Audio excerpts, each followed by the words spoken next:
Sindhi official TV में अवां सॼणनि खे भलीकार। मीर अली मुराद खान मीरपुर ख़ास जे मीरनि मां थी गुज़रियो आहे। मीर लगारी खान जो पुटु हो। खेसि हुकूमत जी वाग पंहिंजे पीउ पंहिंजे जेरे सौंपी हुई।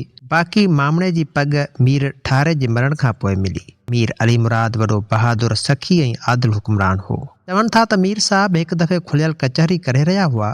सुबुह जो वक़्तु हो, हिकु कांकड़ी संदसि मथां अची कां कां करण लॻी।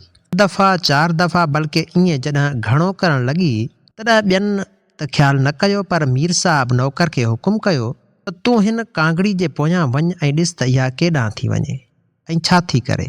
चौकीदार होरियां वियो ॾिसे त कुझु फ़ासिले ते हिकु ॿनी में को माण्हू वण पियो कपे। न ॼाण त उन ते कांगड़ी जो आखेरो हो। नौकर हमराह खे मीर वटि वठी आयो। जंहिं चयो त मूं वण ख़रीद कया आहिनि, उन लाइ वढायां थो। मीर साहब उन माण्हू खे वण जा पैसा ॾींदे चयो त हिन ते जीअं त कांगड़ी जो आखेरो आहे, उन करे इहो न वढिजे। पोइ कांगड़ी जे आखेरे वारो वण न वढियाऊं। साॻी तरह हिकु दफ़े अभरी ऐं ॾुबरी वछ मीर साहब जे दरबार ॿाहिरां अची बीहंदी हुई। ईअं ॻपल ॾींहं गुज़री विया। हिकु दफ़े मीर साहब वछ खे ॾिठो ऐं हुकुम कयईं त हीअ कंहिंजी आहे, संदसि मालिक खे वठी अचो।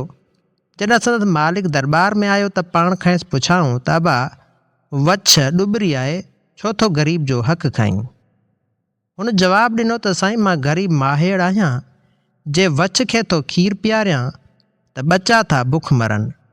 पाण हुकुम कयईं त असां खां मेंह वठी वञ ऐं इहा मेंह वछ वारी असांखे ॾेई वञ। मेंह धण छॾाए करे हुकुम कयाऊं त हीअ सॼी मेंह वछ जे हवाले करियो, भली खीर पी ड्रो करे।